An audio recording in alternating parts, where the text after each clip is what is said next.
عزیزان گرامی آئیے ذرا ساتھ چلیں گے کچھ دیر کے لیے. ایک ایسی ہستی ہے جو کائنات میں ظلم کے خلاف سب سے بڑا نشان اور عدالت الہی کا سب سے بڑا پرچم ہے. نام ہے حسین ابن علی. دنیا میں کہیں چلے جائیے, کسی آدمی سے پوچھئے, ہر آدمی کہے گا حسین مظلوم ہے, یزید ظالم ہے. لیکن اگر پھر بھی کوئی عزاداری میں نہ آئے تو پھر اس کی قسمت اچھی نہیں ہے کہ وہ اس نشانی کو ماننے پہ تیار نہیں جسے اللہ نے ظلم کے خلاف سب سے بڑی آواز کہا ہے. آج پہلی شب ہے, محرم کی پہلی تاریخ. پوری دنیا میں رسم ہے کہ 28 رجب کو امام حسین کا سفر شروع ہوا. اس سفر کے چند جملے مسائل کے پڑھے جاتے ہیں. شاید آپ کی آنکھوں میں آنسو آ رہے ہوں. ہر آدمی محسوس کر رہا ہے حسین کربلا پہنچنے والے ہیں. 2 محرم کو پہنچے تھے نا, یہ آنکھوں میں آتے آنسو بتا رہے ہیں شاید کوئی حسین کربلا پہنچنے والے ہیں. عزیزان گرامی, 28 رجب کو سفر سے پہلے ایک مرتبہ ایک خط پہنچا مروان کے نام یزید کی طرف سے کہ حسین ابن علی سے مطالبہ کرو کہ بیعت کریں. مروان اور ولید نے منصوبہ بنایا, ایک آدمی سے کہا جاؤ حسین کے گھر اور بلا لاؤ حسین ابن علی کو. ایک آدمی آیا. آپ کو معلوم ہے نا جناب زینب کبریٰ ہر روز امام حسین کی زیارت کے لیے گھر آتی تھی. بس وہ وہی لحظہ تھا جب جناب زینب زیارت کے لیے آئی تھی امام حسین علیہ السلام کی, کہ دروازے پہ کسی نے دستک دی اور کہا مروان نے حسین کو بلایا ہے. بس آواز سننا تھی. جناب زینب کا دل تڑپنے لگا کہ بھیا مروان سے ملنے نہ جائیے گا. کہا یہ شہر میری قتل گاہ نہیں ہے, میرا شہادت کربلا میں ہوگی, گھبرانے کی ضرورت نہیں. لیکن جناب زینب اپنی محبت کے اظہار کے لیے آواز دیتی ہیں عباس, علی اکبر, اون محمد, قاسم و عبداللہ, جعفر جو آپ کے بھائی ہیں, عبداللہ. اپنے تمام بھائیوں کو, بیٹوں, بھتیجوں کو جناب زینب نے آواز دی. 18 جوانان نے بنی ہاشم کو بلایا. کہا کہ اے میرے شیرو, میرے بھائی کے ساتھ جانا, مروان نے بلایا ہے. اور پھر ایک مرتبہ جناب عباس کو دیکھا جو بڑے قداور تھے. کہا عباس میرے بھائی کو آنچ نہ ہے. جناب عباس نے کہا بی بی میرا آپ سے وعدہ ہے جب تک میری جان میں جان ہے میں مولا حسین پہ کوئی آنچ نہیں آنے دوں گا. چلے جناب سید الشہداء. کتنے جوان ہیں؟ 18 جوانان بنی ہاشم ساتھ. کیا کیا؟ سب نے تلواریں حمائل کر لی اور ایک مرتبہ چلے. جب پہنچے دارالامارہ یا گورنر کے گھر پہ پہنچے تو ایک مرتبہ لوگ جو سپاہی کھڑے تھے انہوں نے سب کو روکا. کہا آپ لوگ نہیں جا سکتے, صرف حسین جا سکتے ہیں. تو جناب عباس نے اسے کچھ نہیں کہا, جناب سید الشہداء کی طرف دیکھا. مولا اجازت ہے میں آ جاؤں؟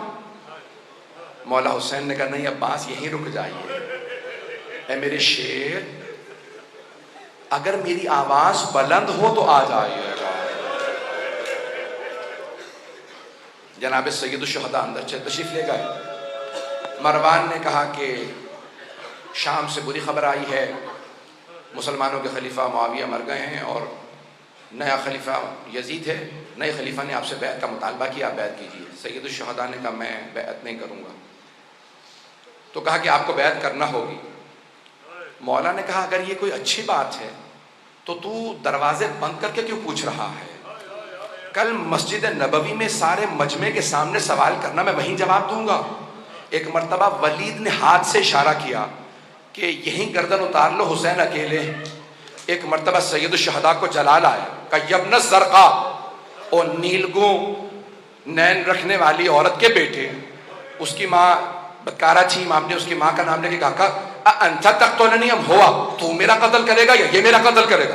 جب بلند آواز سے بولے نا, جناب عباس کے کانوں میں آواز آئی کہ مولا جلال میں. دروازے کو دھکیلا, دیکھا دروازہ بند. آپ جانتے ہیں نا گورنروں کے ہاؤس کے بڑے بڑے دروازے ہوتے ہیں, دروازہ بڑا تھا, بند تھا. جناب عباس نے کہا علی اکبر ذرا پیچھے ہٹنا، اپنا بازو دروازے پہ مارا، دروازہ گرا دیا، دروازہ گرا کے فوراً تیزی سے اندر بڑھے، تلوار کھینچی، کہا مولا کیا حکم ہے، کس کا سر قلم کر دوں؟ مولا حسین نے سینے پہ ہاتھ رکھا، کہا عباس یہ نانا کا شہر مدینہ ہے، میں نہیں چاہتا یہاں خون بہے، تلوار واپس رکھ لیجئے۔ جناب عباس نے تلوار رکھی، دونوں کو دیکھا، مروان و ولید کو دیکھا، کہا اگر میرے آقا مجھے حکم دیتے میں تم دونوں کو جان سے مار دیتا، لیکن میرے مولا نے اجازت نہیں دی۔ میں ایک مرتبہ ہاتھ جوڑ کے کہوں گا مولا عباس، ابھی مولا حسین کی آواز کچھ بلند ہوئی تھی، آپ نے دروازہ گرا دیا۔ مولا جب عصر عاشور حسین چیخ چیخ کے کہیں گے حل من ناصر ینصرنا،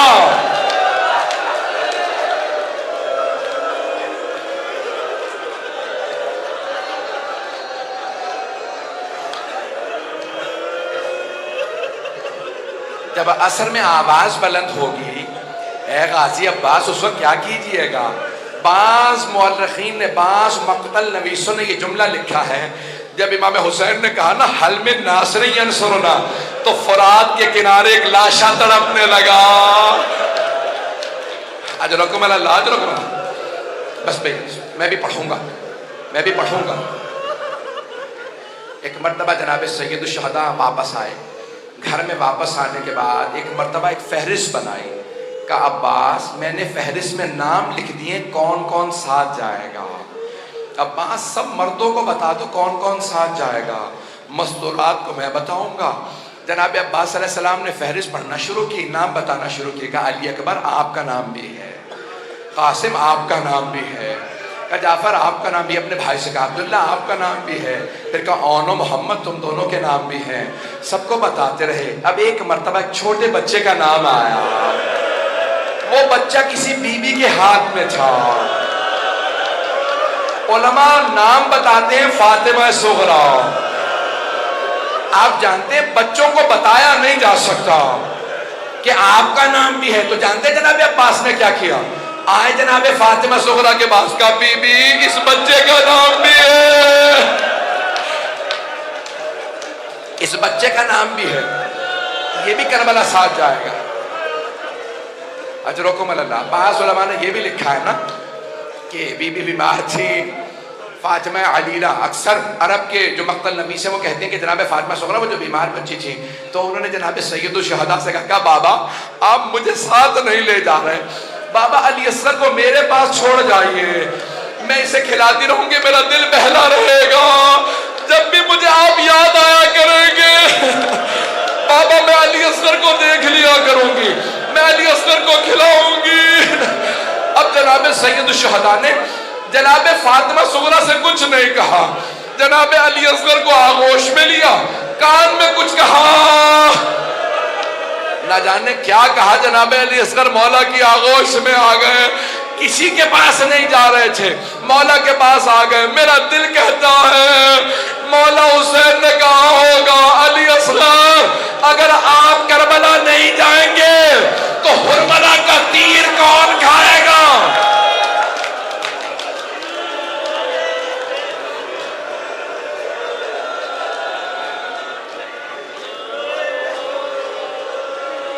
بس بھئی کوئی رونے میں بخل نہ کرے، پہلی شب ہے نا، جناب سیدہ کو پرسہ دیجئے گا، بی بی آپ کی بیٹیوں کا، آپ کی آل کا اس طرح سے شہید ہونا، ایسے اسیر ہونا، ہم آپ کو پرسہ دینے آئے ہیں، ہر آدمی نیت کر کے آئے میں بی بی کو پرسہ دینے جا رہا، اجرکم اللہ۔ بس بھئی مولا حسین نے فہرست دی اور خود چلے گئے اپنے نانا سے ودا کرنے کے لیے۔ جانتے کیسے ودا کیا؟ الوقائع والحوادث میں مرحوم محمد تقی ملبوبی نے لکھا ہے کہ ایک مرتبہ جب آئے نا روضہ رسول پہ، جناب ام سلمہ موجود تھی، گھر میں روضہ رسول ہے، کہا جناب ام سلمہ نے کہا بیٹا یہ کیا حالت بنا رکھی ہے؟ کہا نانی اماں نانا کی امت مجھے رہنے نہیں دے رہی مدینے میں۔ جناب سید الشہداء قبر مطہر سے لپٹ گئے، جناب رسول خدا کی قبر سے لپٹ کے وہیں پہ گر گئے، یہاں تک کہ بے ہوش ہو گئے۔ جب غش میں آئے نا تو خود ہی فرماتے ہیں کہ میں نے کیا دیکھا جب میں غش میں آیا کہ میرے نانا قبر سے اٹھے، مجھے گلے سے لگایا اور کہنے لگے کہ اے حسین میں آپ سے بہت محبت کرتا ہوں، میں آپ کے ساتھ چلوں گا۔ کہا نانا کیا حکم ہے؟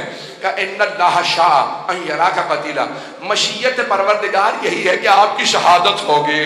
کہا نانا شہادت مجھے قبول ہے، میری بہنوں سے متعلق کیا حکم ہے؟ کہ ان اللہ شاء یراہن سبایا، اے میرے لال مشیت تو یہی ہے کہ آپ کی بہنوں کو قیدی بنایا جائے گا۔ حسین روتے ہوئے اٹھے، ایک مرتبہ سب نے سوال کیا مولا اتنا رو رہے کیا بات ہے؟ کہ میرے نانا نے کہا کہ مشیت یہی ہے میری شہادت ہوگی۔ کہ شہادت میں رو رہے ہیں؟ کہا نہیں، رو اس بات میں رہا ہوں میری بہنوں کو قیدی بنایا جائے گا۔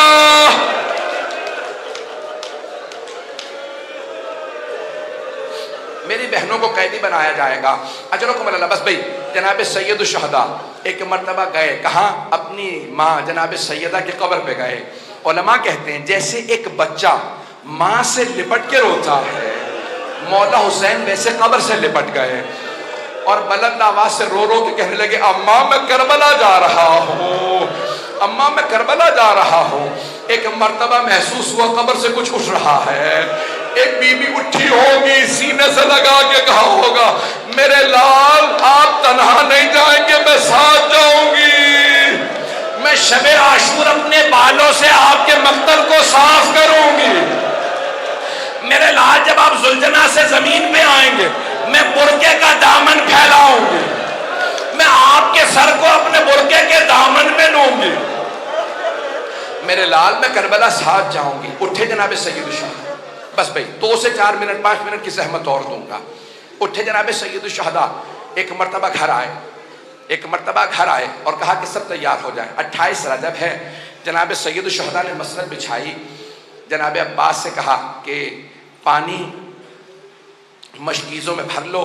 کہا کہ مولا میں نے اتنا پانی بھرا ہے کہ پانی ختم نہیں ہوگا، نہ جانے کس کے قافلے کو پلانا پڑ جائے، کس اور کے قافلے کو۔ بس بھئی تمام کیا، 2 جملے سن لیجئے۔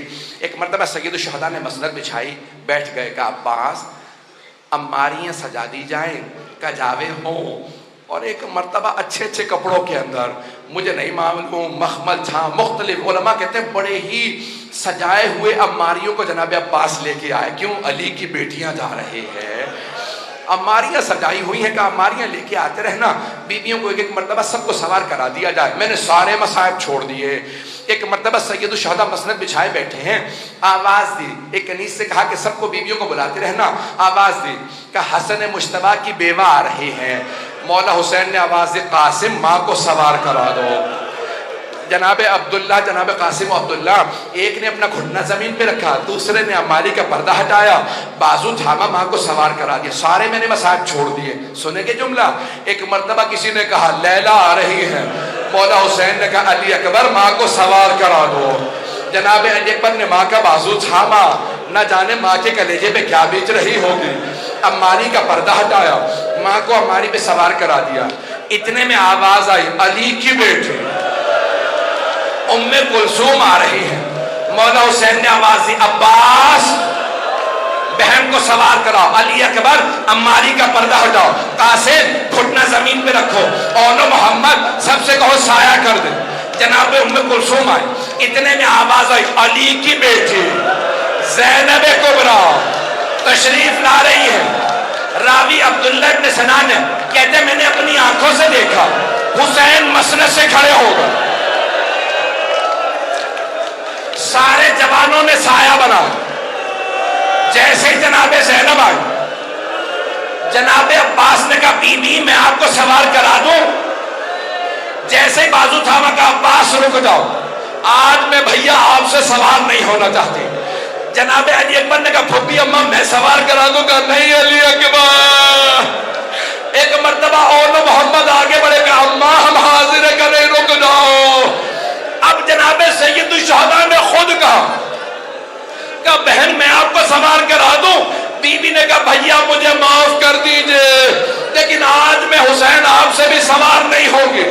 کہا بہن پھر کون سوار کرائے آپ کو عماری پہ؟ کہا بھیا جو مجھے 11 محرم کو ناکہ پہ سوار کرائے گا وہی مجھے آج سوار کرائے۔ میرے مولا نے آواز دی میرا